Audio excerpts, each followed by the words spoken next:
I was like, I don't want to be a part of no shit like that. Like I was a smooth criminal. Mail to addresses in Metro Atlanta. This is key. The money was California unemployment money, but the cars were being shipped to Georgia. They say once the debit cards arrive, prosecutors say they use ATMs to withdraw. And the feds say during that time, Jonathan would use his illegal funds to start his podcast, Rich and Unemployed. Growing up, trappers, robbers, scammers, them was all our idols.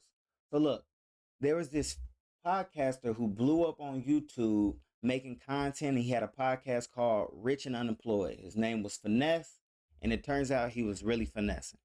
So he's from Atlanta. Some people that I know was telling me all about his business, and it turns out that he finessed millions of dollars for the government to fund his podcast.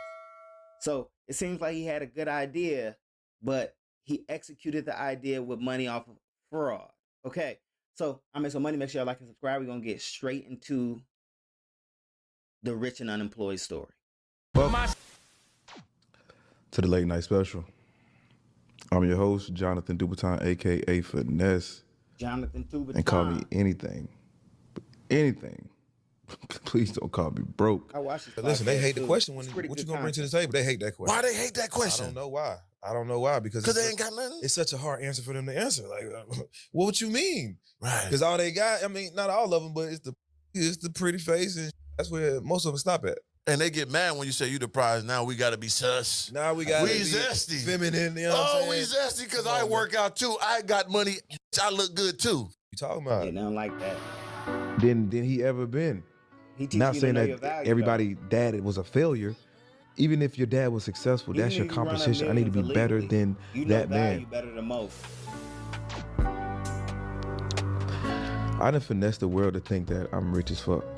I mean, Fam, imagine going to federal prison for fraud, sitting in that cell, and instead of planning your next legal move, you planning your next brand, a podcast, a platform, a whole new image. You come home, build a name, people respect the grind, people think you beat the system, and now you're the one giving game to others. But behind that image, the feds say the hustle never stopped, because in 2026, people are still getting arrested over PPP loans, COVID relief money, and government fraud schemes that happened years ago. And this time, it wasn't just a random scammer. It was a well-known podcaster from Atlanta. And according to prosecutors, millions of dollars were involved. Multiple co-defendants were tied in, and the same man who once served time for fraud found himself right back in federal court. Same government, same paperwork, same prison system, a different year. Today we're gonna break down who he is, how prison helped create his platform, what happened in his first federal case, and what the feds say happened in his new indictment, and why his sentence is sending a message to everybody who thought PPP was free money. Because sometimes the lifestyle people see online is financed by crimes they'll hear about years later in court.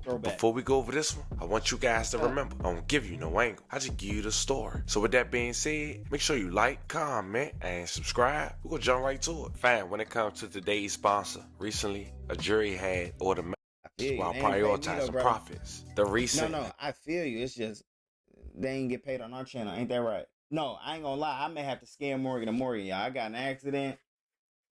I think I need to get paid. I'm trying to get rich and unemployed. Do your research. If you are, expect to hear from someone. Enough of this. Let's get back to the video. Fam, meet Jonathan Dubaton. After doing my homework on trying to look up his life story, it seemed like from a very early age, all this man allegedly knew was stealing and fraud. You see, as mentioned, he grew up in Atlanta, Georgia. He went to Riverdale High School. Hold on, he finna give us the breakdown.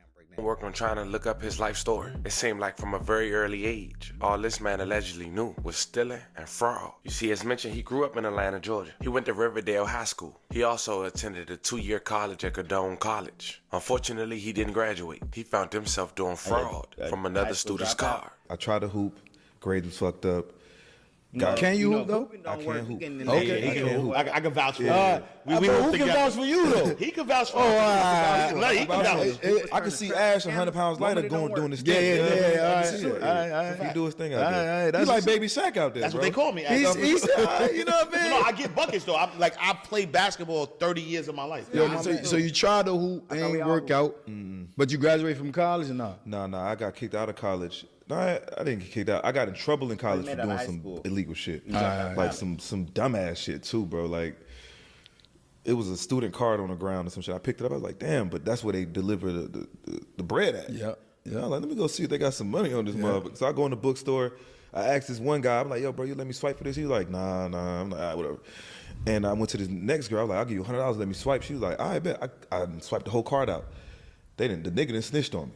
Damn. I get caught. I get kicked out of school. And at that point, I didn't even know why I was in school. I was just going to school just to satisfy my mom. And when I got kicked out, I was like, man, fuck this shit. Like, what the fuck am I even doing here, bro? I don't plan on working for nobody. Like, it just started to make me think about life a little more. Yeah. Entrepreneurship mindset from the jump. Like, for real. Now, Jonathan is also a man who been in and out of jail since the age of 12. You 12, getting locked up, in and out. He been in and out since 12? Slap on the wrist. When did you really start to, like, do some real type of, like, oh, man, I'm in here for longer than what I thought I was going to be in here for? Shit, when I went to the feds. Wow. Like, all that shit was like play, like juvenile, like, but I understood, FED. you know what I'm saying? I would see niggas locked up Yeah. at 13, this called 10 for armed robbery. You know what I'm saying? Yeah. Robbed a gas station with a BB gun or some dumb shit. Or murdered a nigga or raped a chicken. I was like, damn, nigga. But you know one thing, you know, he probably, even though he's committing a heinous crime as well, you know, fraudsters don't look at crime the same way. Like, they look at anybody who do violent crimes as insane, an idiot, and a criminal, just the way that a good civilian would look at them. He's like, I'm trying to make money. I'm trying to hustle. I'm trying to do it without a job, whatever. I'm making bread. So you looking like you making enough money to pay these niggas who really crashing out. So in his eyes, he don't see him committing fraud on all these people's names and running up these bags and tens and thousands and M's off other people as doing that bad of a crime. Until you go federal with this shit. They giving out real time for this shit. And it caught on real quick. Like, I don't want to be one of them niggas. You know what I mean? And I was hearing stories about them young niggas going to prison and getting took. Yeah. And I never wanted to be one of them. Like, yo, I'm a do some crime, but I ain't gonna do that type of crime. So it ain't deter you enough to be like, but I'm gonna be. Why you ain't say It just made you be a little bit more careful, or how you feel like it was making you move. It just make, like, after like Nigga 12, said, 13, that's I when like want my to be homies smarter started with my hitting grind. licks. Like, they started kicking in doors and carrying guns and shit like that. Like, it That's clicked not very smart. early. Like, yo, you don't need to be carrying guns for what? Like, I don't got no beef with niggas. What I need to be carrying guns for? Yeah. Like, kicking in doors. Like, if I was hitting licks, it was like premeditated. You know what I mean? Like, I go in a nigga crib. Like, you my friend. I go in his crib. We go in together Smooth playing the games. criminal. Like, oh, he got all type of shit in here. I'm about to leave a window open, come back the next day. But niggas was kicking doors at 15. I was like, I don't want to be a part of no shit like that. Like, I was a smooth criminal. I would say. Yeah. Nah, okay. Now, shout out to Crime Pays official podcast for that interview and those clips. But as you can see, Jonathan was a man who was known to do fraud and breaking your crib as a kid. Now, that interview was 9 months ago, and at this point, he's known as Finesse. But he didn't know that shortly after, he'd be arrested by the feds again. But before we get to that, he mentioned in that interview he didn't have a wake-up call until his federal sentence. That's because he was arrested by the feds once before the second time. You see, back in 2017, Jonathan and his sister were sentenced for using stolen identities to steal over $395 from the U.S. Department of Agriculture Supplemental Nutrition Assistance Program, also known as SNAP. The defendants illegally obtained SNAP benefits for themselves and then cashed them at stores they owned in several Georgia communities. They said the charges and information presented in court is from July 2014 through October 2015. That means they didn't get arrested until 2 years later. Jonathan and Stephanie owned and operated 2 convenience stores in Cobb County. The stores' names was identified as J. Good Groceries and Stephanie's Groceries. The defendants used stolen identities to apply for SNAP benefits instead of accepting SNAP benefits from qualified recipients to purchase food. These SNAP benefits were loaded on EBT cards, which are similar to debit cards. The defendant directed DHS to mail hundreds of EBT cards to addresses they controlled. They then collected and swiped the fraudulent SNAP cards at convenience stores. Over $800,000 in SNAP payments were deposited in defendants' bank accounts. So yeah, that we watched this in a previous video when he first got arrested. I think in this video they're gonna tell us how much time he got. So I think he got like 3 years for this case for committing SNAP fraud, which is they send you them EBT cards, they send them, but he's doing it over and over and over again under people's names, probably similar to how he did EDD, right? He's doing SNAP over and over again and swiping them at an imaginary grocery store. So every time you swipe, you could cash out. So he overly cashing out hundreds and thousands of dollars.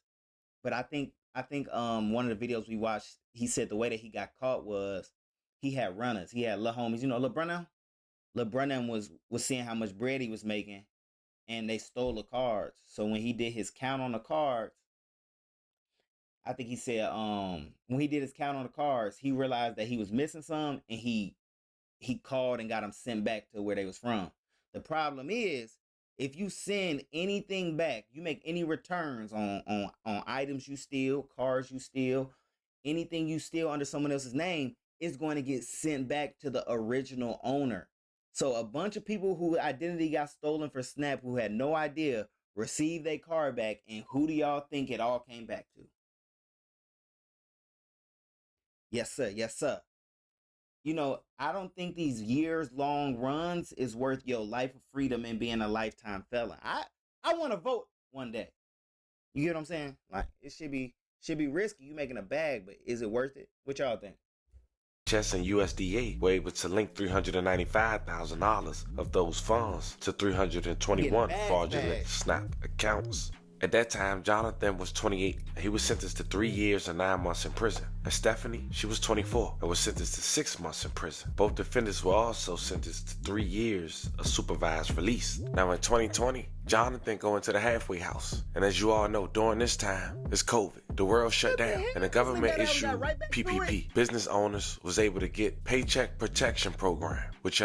So 2020, he go, yeah, I'm fresh out the feds. You know, low-key, I messed up last time. When I did the fraud, I ran up a couple $100,000. But if I would have sent it that way and used a couple other ways to hide my identity, then I would have really ran that bag up. Let's do it again tomorrow. This nigga crazy.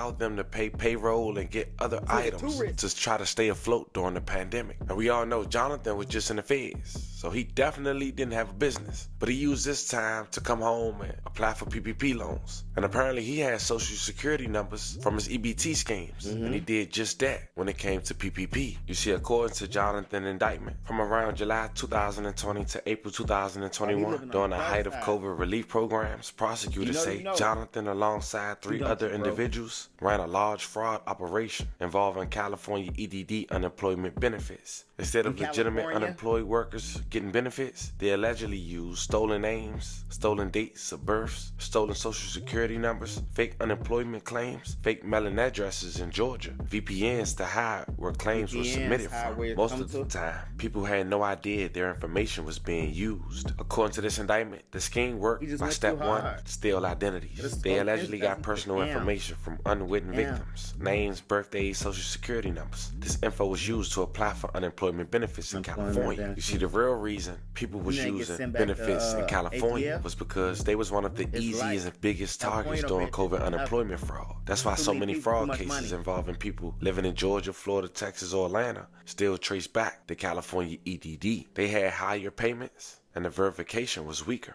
Been swiping for EDD. Go to the bank, get a stack at least. This shit here better than selling peas.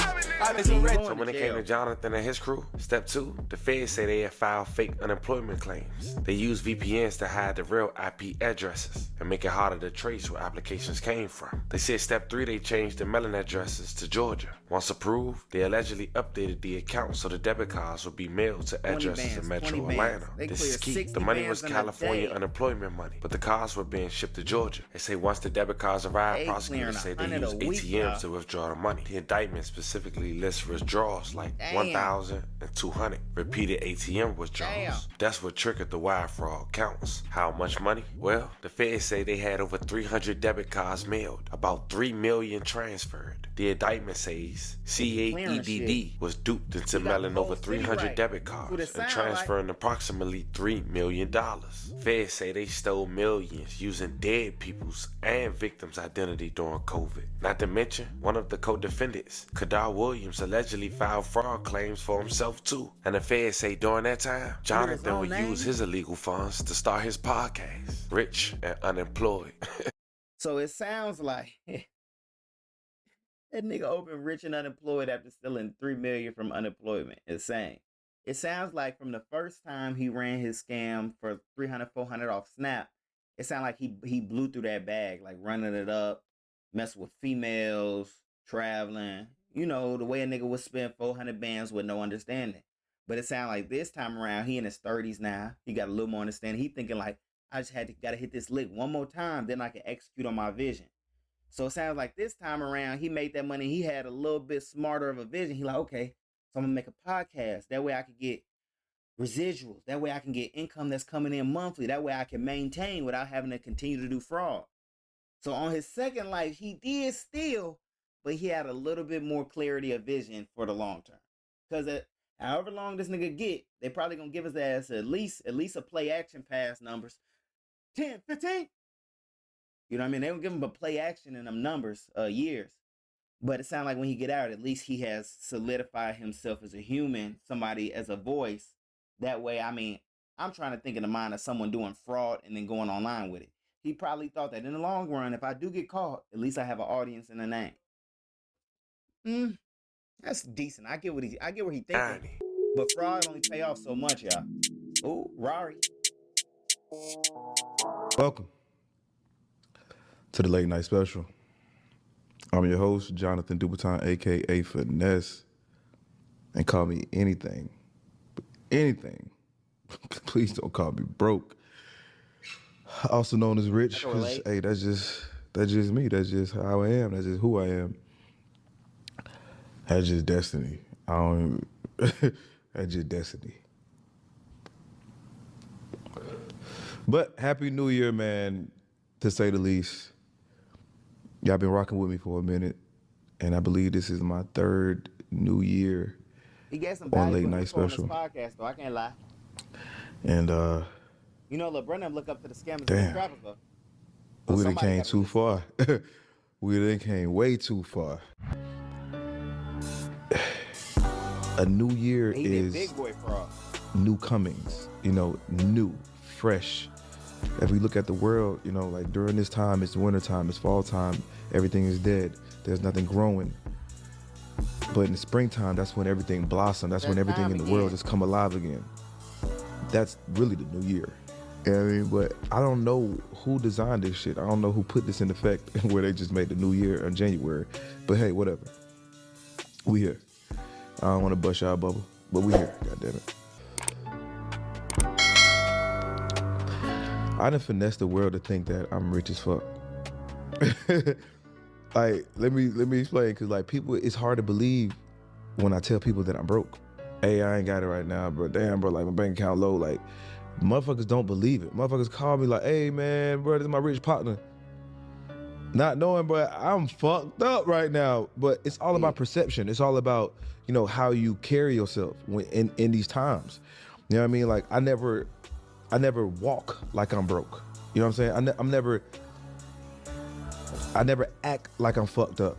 You know what I'm saying? Like, I'ma always act like I'm eating. You know what I mean? You'll never see me fucked up, starving, dirty. You know what I mean? You'll never see that.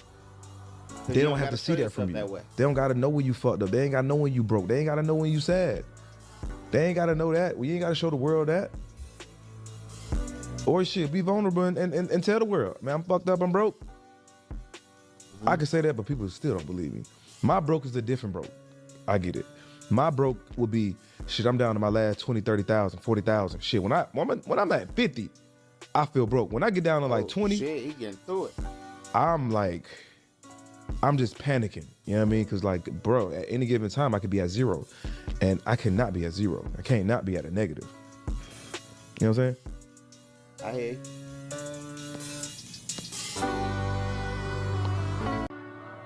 Than he ever been. Not saying that everybody dad was a failure.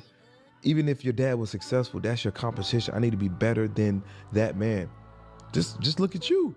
You want your son to outdo you. 100%. You want your son to outgrow you, to become way more successful, to do the things that you couldn't do.